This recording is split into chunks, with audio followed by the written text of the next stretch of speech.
প্রিয় দর্শক, আপনারা সবাই ভালো আছেন? আপনাদের ভালো থাকার প্রত্যাশা নিয়ে শুরু করছি আপনাদের প্রিয় অনুষ্ঠান আপনার সুস্বাস্থ্য। সার্জারি দিনে দিনে এগিয়ে চলেছে। বিশ্বমানের সার্জারি এখন বাংলাদেশেও হয়। আজকে আমরা টপিকস নির্ধারণ করেছি সার্জারি প্রেক্ষাপটে বাংলাদেশ বর্তমান এবং ভবিষ্যৎ। এই সার্জারি বিষয়ে কথা বলার জন্য আমাদের সাথে আছেন প্রফেসর ডাক্তার রফিকুস সালিহিন। তিনি অধ্যাপক এবং বিভাগীয় প্রধান, সার্জারি বিভাগ, ইউনাইটেড মেডিকেল কলেজ এবং হাসপাতাল। পাশাপাশি তিনি সেক্রেটারি জেনারেলের দায়িত্ব পালন করছেন বাংলাদেশ সোসাইটি অফ সার্জনের। স্যার, আপনার কাছে আমার প্রথম প্রশ্ন, আসলে সার্জারি কিন্তু দিনে দিনে এগিয়ে চলেছে। যদি আমরা একটু অতীতের দিকে যাই, একভাবে সার্জারি হতো, এখন কিন্তু অত্যাধুনিক পদ্ধতি কিন্তু আসছে, মাঝখানে অনেকগুলো পথ পেরিয়েছে। সামনের দিনের সার্জারিগুলো কিন্তু আমরা দেখছি যে রোবোটিক সার্জারি বা আরও অত্যাধুনিক সার্জারি আসছে। আমরা বাংলাদেশ কোথায় আছি? আসলে চিকিৎসা বিজ্ঞানে চিকিৎসার কিন্তু অনেকগুলো পদ্ধতি আছে। যেমন একটা উপদেশও কিন্তু একটা চিকিৎসা, কিছু মেডিসিনে একটা চিকিৎসা, সার্জারিও চিকিৎসা। এই সার্জারি কিন্তু আজকে যেমনটি করা হয় এটা কিন্তু অতীতে তেমনটি ছিল না। এগুলো রিভলিউশনাইজড হচ্ছে, এগুলো চেঞ্জ হচ্ছে, এবং বর্তমান যে সার্জারি হয়তো কামিং ফিউচারে হয়তো আরও কিছু পরিবর্তন আসবে। তো আমরা সবসময় চেষ্টা করি, সবসময় সচেতন থাকি যে ওয়ার্ল্ডের সাথে প্যারালাল থাকতে, সমস্ত সিস্টেমের থাকতে প্যারালাল থাকতে, এবং সেইভাবে সার্জারিগুলো আমাদের দেশে করতে এবং এগিয়ে নিতে। আমরা কিন্তু দেখেছি প্রথম পেট কেটে অপারেশন করতে, পরে কিন্তু আপনারা ল্যাপারোস্কোপিক সার্জারির মাধ্যমে কিন্তু অপারেশন করছেন। বিভিন্ন অপারেশন কিন্তু আপনারা সাকসেসফুলি করছেন যে পেট কেটে। এরপরেও কিন্তু আরেকটি স্টেপ রয়ে গেছে রোবোটিক সার্জারি, পরবর্তীতে হয়তো আরও অত্যাধুনিক কিছু আসবে। তা আমরা যে ল্যাপারোস্কোপিক সার্জারি আমাদের দেশে করি, এখানে যে ফিল্ডটা, আপনারা সাথে কোন কোন ফিল্ডে এই সার্জারিটা করি? এটাকে এন্ডোল্যাপারোস্কোপিক সার্জারি বলি, যেটাকে আমরা কোথাও কাটবো না, কোথাও ন্যাচারাল অরিফিসগুলো যেমন মুখের থেকে ঢুকিয়ে সেভাবেও করব, আর কোথাও কোথাও আমরা ফুটা করে করব। যখন আমরা পেটে ফুটা করে করি আমরা ল্যাপারোস্কোপিক সার্জারি বলি, যখন বুকে ফুটা করে থোরাকোস্কোপি, বিভিন্ন অংশের এরকম নাম। এবং এখন টোটাল ওয়ার্ল্ড কিন্তু এই এন্ডোল্যাপারোস্কোপিক বা মিনিমালি সার্জারি এর উপরেই চলছে, এবং এইটাই কিন্তু রান করছে। এবং এর পরবর্তী আস্তে আস্তে করে কিন্তু যেটা বলছিলেন আপনি, আমরাও হয়তো এই দিকে চলে আসব যে রোবোটিক সার্জারিটা কিন্তু আসলে আমাদের ভিতরে ইনভেট করতেছে। কিন্তু বেসিক হলো যে আমাকে সার্জারির পদ্ধতি জানতে হবে, আমাকে বেসিক সার্জারির স্টেপ জানতে হবে। এগুলা হলো স্টেপিং, অ্যানাটমি জেনে, তার সঙ্গে যখন আমরা প্রযুক্তিকে ব্যবহার করব, ইকুইপমেন্টে আমরা যখন ব্যবহার করব, দুইটার কম্বিনেশনেই কিন্তু পারফেক্ট সার্জারি হবে, পারফেকশনিস্ট হবে, পেশেন্টের আমরা পারফেক্ট সার্ভিস দিতে পারবো। যেমন আপনার সোসাইটি অফ সার্জন, আপনাদের তো একটা দায়িত্ব কিন্তু বিশাল। এই যে সামনের দিনের যে অগ্রযাত্রা সার্জারির, রোবোটিক সার্জারি, সেটার ব্যাপারে আমাদের বাংলাদেশে এখন কোনো এস্টাবলিশমেন্ট আছে কিনা রোবোটিক সার্জারির, বা আপনাদের সোসাইটি অফ সার্জন থেকে এই রোবোটিক সার্জারি আমাদের দেশে করা যায় কিনা, এই ব্যাপারে আপনাদের পরিকল্পনা কী আছে? এখন ওয়ার্ল্ডে ল্যাপারোস্কোপিক সার্জারি কিন্তু 87-88-এ প্রথম শুরু হয়, তারপরে আস্তে আস্তে এটা ইনভেট করে। এই জন্য 80-র দশককে আমরা বলি ল্যাপারোস্কোপিক সার্জারির রিভলিউশনাইজড যে হয়েছে সেই বছর। এরপরে আমাদের দেশে কিন্তু আসে 91-এ, 92-তে, তো খুব বেশি দেরিতে না কিন্তু। এবং সেই 91-92-তে আসার পরে এখনও পর্যন্ত এই এন্ডোল্যাপারোস্কোপিক সার্জারি কিন্তু আমাদের দেশে ব্যাপক হারে প্রচলিত এবং ব্যাপক হারে কিন্তু হচ্ছে। তো এইখানে প্রত্যেকের কিন্তু এক একটা আলাদা রোল থাকে। যে একজন সার্জন হিসাবে আমি যেমন এটাকে ইন্ট্রোডিউস করব, আমি যেমন এটাকে পারফর্ম করব, যখন আমরা অর্গানাইজেশন বা সোসাইটি থেকে বলি, তখন সেই সোসাইটিরও কিন্তু একটা ভূমিকা থাকে এইটাকে প্যাট্রোনাইজ করার। এবং যেহেতু এখন আমরা সেই সোসাইটিতে আসি, আমরাও চিন্তা করছি যে এই প্রাইমারি সার্জারি যেটা ল্যাপারোস্কোপি এখন বর্তমান আছে, এরপরে রোবোটিকটাকে দেশে আনার ব্যাপারে কি পদক্ষেপ করা যায়, কি পদক্ষেপ নেওয়া যায়, এবং কিভাবে এটাকে এস্টাবলিশ করা যায়। আমরা কিন্তু সেই মানসিকতাতে সেইভাবে দেশকে এস্টাবলিশ করার জন্য চিন্তা শুধু করছি তা না, আমরা আমাদের চেষ্টা চালিয়ে যাচ্ছি। কার্যক্রম আপনারা শুরু করেছেন। এই কার্যক্রমের কথা যদি আমরা আসি, তাহলে দুটো স্টেপ থাকে। একটা হলো যে আপনাদেরকে রোবোটিক সার্জারি সম্পর্কে ওরিয়েন্টেড হতে হবে, আপনাদের রোবোটিক সার্জারি জানতে হবে, চিনতে হবে, শিখতে হবে। এটা একটা উদ্যোগ। আরেকটা হলো যে আপনাদের যে গভর্নমেন্ট থেকে যে আপনাদের রোবোটিক সার্জারি একটা ইনস্ট্রুমেন্টাল যে পদ্ধতিগুলো, সেগুলো বিভিন্ন মেডিকেল কলেজগুলোতে এস্টাবলিশ করা এবং মেশিনারি ইনস্ট্রুমেন্টগুলো ইম্পোর্ট করা, আনা, সো দ্যাট যে আপনাদের ট্রেনিং, আপনাদের যে দক্ষ হয়ে উঠলেন এবং মেশিন দুটো তো সমন্বয় ঘটাতে হবে, নাহলে কিন্তু আপনারা তো হবে না। সেই ক্ষেত্রে আপনারা সোসাইটির সাথে কী করছেন? দুইটা জিনিস, একটা হলো আমাদের নিজেদেরকে যেমন অ্যাজ এ সার্জন হিসাবে ডেভেলপ করতে হবে ওই সব টেকনোলজির সাথে। পাশাপাশি যেহেতু এটা একটা এক্সপেন্সিভ ব্যাপার, এটা একটা কস্টলি ব্যাপার, এটা ইনিশিয়াল একটা বড় ইনভেস্টমেন্টের ব্যাপার, সরকারকেও সচেতন হতে হবে। পাশাপাশি আজকে দেখেন অ্যাপোলো আছে, যেটাকে আমরা এভারকেয়ার হাসপাতাল, ইউনাইটেড আছে, স্কয়ার হাসপাতাল আছে, এরা কিন্তু অত্যন্ত ভালো মানসিকতা নিয়ে দেশের স্বাস্থ্য ব্যবস্থাকে তারা কন্ট্রিবিউট করছে, অথবা হেলথ ইন্ডাস্ট্রিকে এগিয়ে নিয়ে যাওয়ার জন্য তারা কন্ট্রিবিউট কন্টিনিউয়াসলি করে যাচ্ছে। আমার মনে হয় এনারা যদি একটু সচেতন হন, এই ইকুইপমেন্ট ইনস্ট্রুমেন্টাল যে কস্ট আছে সেইটাকে যদি ওনারা সাপোর্ট দেন, আমাদের বেশ কিছু সার্জন কিন্তু এখন ব্যক্তিগতভাবে বাইরের থেকে ট্রেনিং নিয়ে আসছেন এবং তারা ওয়েট করতেছেন যে এইটাকে কোথাও সেট আপটা কম্বিনেশন অবস্থায় চালু করা যায় কিনা। আমরাও সোসাইটির থেকে আমরাও সচেষ্ট যে এই কম্বিনেশনটাকে ত্বরান্বিত করে যে কোনো একটা জায়গায় যদি আমরা শুরু করতে পারি, আমাদের মনে হয় যে শুরুটাই আসল। শুরু যদি করতে পারি এইটাকে, তাহলে দেখবেন যে ধামধাম করে অনেক কয়টা সেন্টারে কিন্তু এস্টাবলিশড হচ্ছে এবং কান্ট্রি ওয়াইড জিনিসটা চালু হয়ে গেছে। নিশ্চয়ই একটি কথা এখানে বলতেই হয়, হসপিটাল ট্যুরিজম।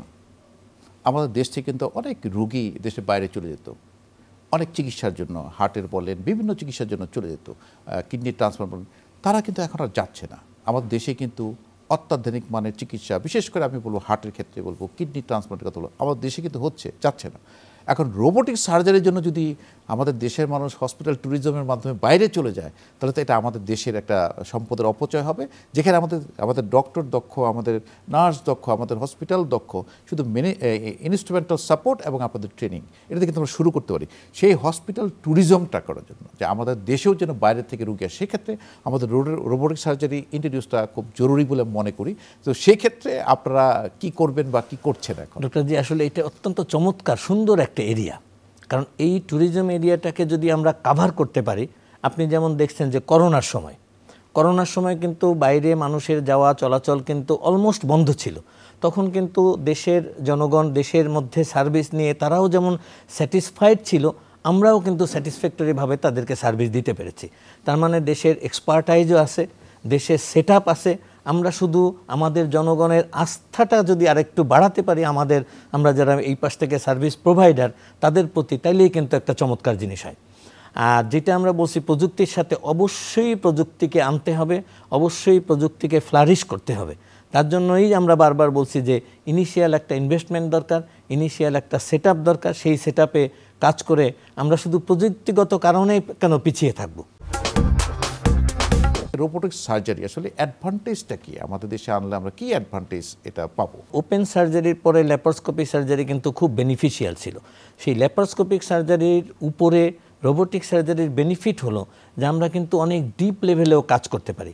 আসলে জিনিসটা কি, ওখানে কিন্তু অপারেশন রোবট করে দিবে না, এখানে সার্জন কনসোলে বসে ম্যানিপুলেট করে অপারেশন করবে, এবং যিনি পদ্ধতিগতভাবে অপারেশনগুলো করে থাকেন ল্যাপারোস্কোপি অথবা ওপেন, তিনি কিন্তু সব স্টেপ জানেন।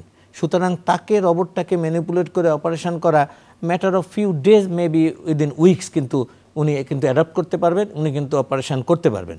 আমরা এই জন্য বলছি যে ট্রেনিং যেমন দরকার, সেট আপটাও দরকার, এবং কম্বিনেশনভাবে একটা টিম ওয়ার্কের মাধ্যমে যদি এই সেট আপটাকে চালু করা যায়, তাহলেই কিন্তু রোবোটিক সার্জারিটা দেশে চালু করা যাবে। কারণ আমরা হলো কি, যে when someone is not updated and something is not updated, তাহলে কিন্তু হি অর শি ইজ ব্যাকডেটেড। তো আমরা তো ব্যাকডেটেড থাকতে চাই না। আমরা শ্রম দিব, আমরা মেধা দিব, আমরা পদ্ধতি জানি, শুধুমাত্র একটা ইকুইপমেন্ট বা ইনস্ট্রুমেন্ট বা সিস্টেমের জন্য আমরা তো পিছিয়ে থাকতে চাই না। আমরা এই জন্য বলি সবসময় যে গভর্নমেন্টকেও আমরা বলবো যে এই ব্যাপারে উদ্যোগ নিতে, সচেতন হতে, এবং যারা হেলথ ইন্ডাস্ট্রিতে ইনভেস্ট করছেন, আমাদের বিজনেসম্যান যারা আছেন, যারা একটু সেবা মাইন্ডেড, আমি তাদেরকেও বলবো যে এই সেক্টরে ইনভেস্ট করলে লস নাই। কিন্তু আজকে হয়তো মনে হতে পারে যে আমি এত টাকা ইনভেস্ট করব, ইমিডিয়েট কি বেনিফিট, কিন্তু লং রানে বেনিফিট কিন্তু ট্রিমেন্ডাস। কারণ এই রোবটও কিন্তু ফিক্স না, এও কিন্তু এভার চেঞ্জিং, একেও কিন্তু এআই কম্বিনেশন করে একেও কিন্তু সুন্দর চেঞ্জ করা হচ্ছে। যেটা বলছিলাম অ্যাডভান্টেজ, অনেক ডিপের কাজ করা যায়, অনেক কমপ্লেক্স কাজগুলা করা যায়। এবং আরও বেশি অ্যাডভান্টেজ হলো রোবটের সঙ্গে যখন এআই প্রযুক্তিকে যোগ করে দেওয়া হলো, এআই অ্যাসিস্টেড রোবট যখন হলো, আরও প্রেসাইজ হয়ে যায় অপারেশনগুলা। যদি আমি ক্যান্সার কাটতে থাকি, এআই কিন্তু আমাকে ডিক্টেট করবে যে this is not your margin, you go beyond and do the operation through this margin. So AI assisted রোবটগুলা দেখেন আরও কত বেনিফিশিয়াল, আমরা পেশেন্টকে কিন্তু আরও সার্ভিস দিতে পারি এবং এই এআই আমাকে সাজেশনও কিন্তু দিতে পারে। ধরেন ডক্টর জি একটা ব্লিডিং অনেক হচ্ছে, আমাকে সে কিন্তু ডিকটেট করবে, গাইড করবে যে you just hold here, do some procedure like you put some gauze or something there to stop your bleeding, then you proceed. সুতরাং সে কিন্তু আমাকে অ্যাডভাইস করছে, সে কিন্তু আমাকে গাইড করছে। সুতরাং এই পদ্ধতিগুলোর কম্বিনেশন অবশ্যই আমাদেরকে আনতে হবে, অ্যাডাপ্ট করতে হবে, দেশে চালাতে হবে। তাহলে চমৎকার প্রযুক্তি, যেখানে সে গাইড করতে পারছে। ইজ দ্যার এনি ডিসঅ্যাডভান্টেজ, কোনো মানে ডিসঅ্যাডভান্টেজ আছে এই রোবোটিক সার্জারি? ডিসঅ্যাডভান্টেজ হলো কি, যদি বলি তাহলে আমরা প্রযুক্তিটাকে কিন্তু খুব দক্ষতার সাথে অ্যাডপ্ট করতে হবে, এইটা একটা ডিসঅ্যাডভান্টেজ। দ্বিতীয় হলো যিনি অপারেশন করবেন, যিনি রোবোটিক সার্জারি করবেন, ওনাকে অবশ্যই এক্সপার্টাইজ থাকতে হবে আদার পদ্ধতিগুলা। কারণ একটা পদ্ধতি যখন ফাংশনিং পুরাপুরি না করে অথবা কোনো জটিলতার সৃষ্টি হয়, তাৎ করে যেন আমরা অন্য পদ্ধতিতে চলে আসতে পারি। সেই রোবোটিক একটা কোনো ডিস্টার্ব হলো আমরা যেন ল্যাপারোস্কোপি ইভেন ওপেন পদ্ধতিতেও যেন কনভার্ট করে চলে আসতে পারি for the safety of our patient.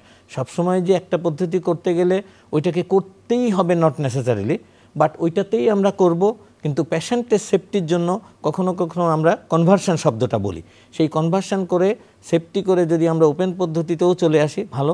সুতরাং আমরা সবসময় বলি যে একটা সার্জনের সমস্ত পদ্ধতিতে কিন্তু আসলে এক্সপার্টাইজ থাকতে হয়। অন টপ অফ এক্সপার্টাইজ ইকুইপমেন্টাল সাপোর্টটা কিন্তু তখন অ্যাডিটিভ ইফেক্ট হবে। যদি এক্সপার্টাইজ না থাকে ইকুইপমেন্টাল সাপোর্ট কিন্তু তখন আর অ্যাডিটিভ হলো না। সুতরাং কম্বিনেশন দরকার, এক্সপার্টাইজ দরকার, এক্সপিরিয়েন্স দরকার, ইকুইপমেন্ট দরকার। যখন তিনটার কম্বিনেশন হবে তখন কিন্তু সুন্দর set up.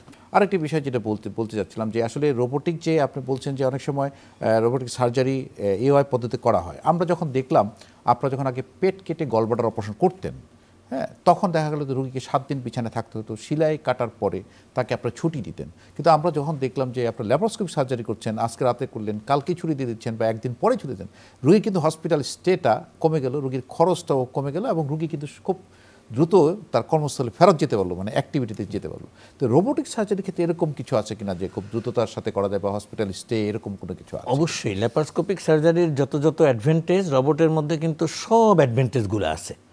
On top advantage হলো আমরা বলছি ল্যাপারোস্কোপি তো স্ট্রেইট ফরসেপ, এখানে কিন্তু 360 ডিগ্রিতে ম্যানিপুলেট করে করা যায়। সুতরাং ম্যাক্সিমাম অল অপারেশনই কিন্তু আসলে রোবোটিকের মাধ্যমে করা যায় এবং খুব স্মুথভাবে করা যায়, খুব সেফভাবে করা যায়।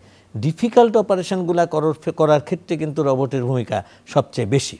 এবং একসময় বলা হতো কি যে ওপেন করলে এক্সপেন্স বেশি যায় না ল্যাপারোস্কোপিতে এক্সপেন্স বেশি যায়, মানুষ মনে করতো ল্যাপারোস্কোপি করলে বেশি, কিন্তু পরে দেখা গেল না, ল্যাপারোস্কোপিতে খরচ কম। কীরকম কম? কারণ পেশেন্ট তো বেড অকুপেন্সি কম, early recovery, he or she can go to his or her normal work early, সবগুলার কম্বিনেশনে তো এক্সপেন্স কমে গেল। রোবটের ক্ষেত্রেও তাই হবে। রোবটের ইনিশিয়াল একটা সেট আপের জন্য যে খরচ হবে আর কিছু পার পেশেন্টেও কিছু খরচ আছে, কিন্তু at the end of the ডেতে যদি আমরা পারমুটেশন কম্বিনেশন করি লং রানে কিন্তু অত বেশি এক্সপেন্সিভ এটা আর থাকবে না।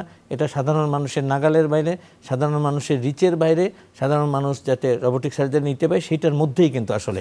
ডক্টর সালিন, আরেকটি বিষয়, যেমন রোবোটিক সার্জারি করার ক্ষেত্রে আগে কোনো প্রি রিকুইজিট, যেমন আপনারা যে কোনো অপারেশনের ক্ষেত্রে আপনারা বলেন পাকু বলেন, হ্যাঁ, প্রি অ্যানেস্থেটিক চেক আপের কথা বলেন, এরকম আপনি রোবোটিক সার্জারি করার আগে আপনি কোন কোন রোগীদের এখানে সেট করবেন বা তাদের কোনো অ্যাসেসমেন্ট কোনো কিছু আছে কিনা? অ্যাসেসমেন্ট তো আসলে নর্মাল অপারেশনের যে অ্যাসেসমেন্ট সেটা তো পুরাই থাকবে। তার নর্মাল অপারেশনের জন্য আমরা যে চেক আপগুলো করে নিই, তার হার্টের অবস্থান, ইসিজি কো, তার লাংসের অবস্থান, ব্লাডের টেস্ট, এভরি, কারণ এখানে তো অ্যানেস্থেশিয়া করে করা হবে, সব সেট আপ এবং সব ইনভেস্টিগেশনগুলো করে নেওয়া হয় নর্মাল অপারেশনগুলোর পদ্ধতির মতন। রোবোটিক অপারেশনও কিন্তু সেইভাবে করা হয়। যেমন হলো কি একটা গল ব্লাডার অপারেশনে ল্যাপারোস্কোপি করে আর রোবোটিক সার্জারি করে খুব বেশি যে অ্যাডভান্টেজ আমরা হবে এমন কথা বলি না, বাট বড় বড় অপারেশনগুলো যেমন pancreatic surgery, liver surgery, prostatic radical prostatectomy, এইসব যে জটিল অপারেশনগুলো, ক্যান্সার অপারেশনগুলো যেগুলো অনেক ডিপে যেয়ে করতে হয়, এইখানে কিন্তু রোবটের ভূমিকা অনেক। আর একটা রোবট কিন্তু যে আমি একা আমি তো একটা সার্জিক্যাল মানুষ, এখন তো সার্জারি অনেক ভাগ, এই রোবটটাকে কিন্তু যে কোনো ডিসিপ্লিনের সার্জারিতেই কিন্তু ইউজ করতে পারবে। এটা যেমন general surgery, colorectal surgery, hepatobiliary surgery, urological surgery, thoracic surgeon সবাই মিলে কিন্তু একই সেটআপটাকে ইউজ করতে পারবে। এবং যত বড় অপারেশান, যত জটিল অপারেশান, রোবোটিক সার্জারিতে কিন্তু তত সেইগুলা ডিফিকাল্টগুলা থাকে না, ওগুলো ইজি হয় এবং ওগুলা সার্জনের জন্য খুব দ্রুত করে ফেলা সম্ভব হয়। তো এই যে একটা নতুন একটা সার্জারি, রোবোটিক সার্জারি, এটা তো নিশ্চয়ই আপনাদের সোসাইটি অফ সার্জনের সেক্রেটারি জেনারেল দায়িত্ব, আপনার তো দায়িত্বের মধ্যেই পড়ে যে এই অত্যাধুনিক সার্জারিটা আমাদের দেশে চালু করার জন্য। তো সেই চালু করতে গেলে দুটো জিনিস, একটা হলো যে আমাদের দেশের যে সার্জনরা আছে তাদেরকে যেখানে রোবোটিক সার্জারি চালু আছে সেখানে একটা ট্রেনিংয়ের একটা ব্যবস্থা করা, এবং পরবর্তী সময়ে যখন আপনারা এখানে স্টার্ট করবেন তাদের একটা যৌথ কোলাবোরেশনে শুরু করা, সো দ্যাট যে তারা কিছুদিন এটা স্টার্ট করে দিয়ে তারপরে চলে গেল। এই ব্যাপারে আপনাদের সোসাইটি অফ সার্জনের কি ভূমিকা নিয়েছেন? এক্সপার্টাইজ যদি ট্রান্সফার না করা যায় তাহলে কিন্তু কখনোই উন্নতি হয় না। আমাদের দেশের সার্জনরা ব্যক্তিগতভাবে বাই দিস টাইম কিন্তু অনেকেই রোবটের উপরে ট্রেনিং নিয়ে আসছে, কিন্তু সেই ট্রেনিংটাকে এনে বসে থাকলে তো তার আসলে অভিজ্ঞতাটা বাড়বে না। এবং আমরাও সোসাইটির থেকে আমরা যখন দায়িত্ব নিয়েছি আমরাও আলোচনা করেছি, এবং যে বাইরে আমাদেরকে ইয়াং কামিং জেনারেশনকে পাঠিয়ে আমরা যদি প্রত্যেকটা সেন্টারে করে কিছু কিছু করে অ্যারেঞ্জ করে নিয়ে ট্রেনিং তো সেই করবে, হয়তো তার জন্য যদি কোনো পে করতে হয় সেই পে করবে, বাট আমরা অ্যারেঞ্জমেন্টটা সেট করে দিব, যেটা অনেক সময় ডিফিকাল্ট হয়। এবং সেই অ্যারেঞ্জমেন্টে যদি ট্রেনিংটা নিয়ে আসে আমার মনে হয় যে তাহলে আমরা এই প্রযুক্তিটা দেশে যথাশীঘ্র আনা সম্ভব হবে। এটা একটা বিষয়। আর আরেকটা বিষয় হলো যে একটা পাইলট প্রজেক্ট, মানে আমরা যে কোনো নতুন জিনিস আমরা কোনো জায়গাটা এস্টাবলিশ করতে চাইলে আমরা বলি পাইলট প্রকল্প হিসাবে হাতে নেন। যেমন আমাদের ঢাকা মেডিকেল কলেজ একটা আমাদের দেশের শীর্ষস্থানের মেডিকেল কলেজ, অনেক এক্সপার্ট এখানে আছে। এটাই গভর্নমেন্ট কিন্তু এখান থেকে শুরু করতে পারে এই পাইলট প্রজেক্ট হিসাবে রোবোটিক সার্জারি। তারপরে আস্তে আস্তে বিভিন্ন মেডিকেল কলেজগুলো চালু করতে পারে। বিএসএমএমও সেখানেও কিন্তু একটা রোবোটিক সার্জারি চালু করার সুযোগ আছে, মানে সরকারি লেভেল থেকে। তো সেই বিষয়গুলো আপনারা যেহেতু নিজেও ইউনাইটেডে কর্মরত আছেন, সেখানে কি রোবোটিক সার্জারি আনার চিন্তা করেছেন? ইউনাইটেড হাসপাতাল কিন্তু আসলে সক্রিয়ভাবে চিন্তা এবং চেষ্টা চালিয়ে যাচ্ছে। তো আমরাও বলেছি যে পায়োনিয়ার হওয়ার চেষ্টা করেন, কেউ একজন পায়োনিয়ার হবেন। সো রানে যিনি এগিয়ে থাকবেন, যিনি আগে আনতে পারেন, definitely he will be the pioneer. সেটা প্রাইভেট লেভেলে আমার জানা মতে ইউনাইটেড গ্রুপ ওরা চেষ্টা করছে, তারপরে আমাদের এভার কেয়ার আছে, স্কোয়ার আছে, পাশাপাশি বিএসএমএমইউতে যেটা স্পেশালাইজড হাসপাতাল করা হয়েছে পরে, ওখানেও কিন্তু অনেককে ট্রেনিং দিয়ে আনা হয়েছে। তো আমরাও চেষ্টা করছি ওইখানেও ত্বরান্বিত করা। গভর্নমেন্ট লেভেল থেকে গভর্নমেন্ট হসপিটালগুলো যেমন বলছিলেন যে ঢাকা মেডিকেল কলেজ, কোথাও না কোথাও সেখানে একটা সেট আপ করা। পাশাপাশি আমরা প্রাইভেট হসপিটালগুলোর সাথে আলোচনা এবং উদ্যোগের সাথে সম্পৃক্ত হয়ে তাদের সাথে আমরা আলোচনাও চালিয়ে যাচ্ছি যে কেউ একজন যদি পায়োনিয়ার হন, সবাই হয় কি একটা জিনিস চিন্তা করে যে এটা আসলে চলবে কি চলবে না, এত ইনভেস্ট করব লস হবে কি হবে না। আমরাও তাদেরকে বোঝানোর চেষ্টা করছি যে আসলে লং রানে ইট উইল বি বেনিফিশিয়াল। আর সবথেকে বড় কথা, সব জায়গায় তো ইমিডিয়েট বেনিফিট দেখারও কিছু নেই। একটা মানুষের কল্যাণে কাজ করা, একটা মানুষের সেবার সঙ্গে সম্পৃক্ত হওয়া, একটা মানুষের সুস্থতার সাথে সম্পৃক্ত হওয়া, এটা তো বিশাল মানসিক প্রশান্তি। এবং তার সাথে আমরা বলছি একটু লং রান চিন্তা করলে, ইমিডিয়েট শর্ট চিন্তা না করে, তাহলে কিন্তু লসের কিছু নাই। প্রফেসর ডক্টর রফিকুল সালিহিন, আপনাকে অসংখ্য ধন্যবাদ। আমরা নতুন একটা সার্জারি পদ্ধতি, রোবোটিক সার্জারি নিয়ে আপনার কাছে অনেক কিছু জানলাম। নিশ্চয়ই চ্যানেলের দর্শকদের অনেক উপকারে আসবে আপনার পরামর্শ। ডক্টর জি, আপনাকেও ধন্যবাদ। দেশের প্রযুক্তি আমরা আপডেটেড রাখার জন্য সবসময় সক্রিয় সচেষ্ট।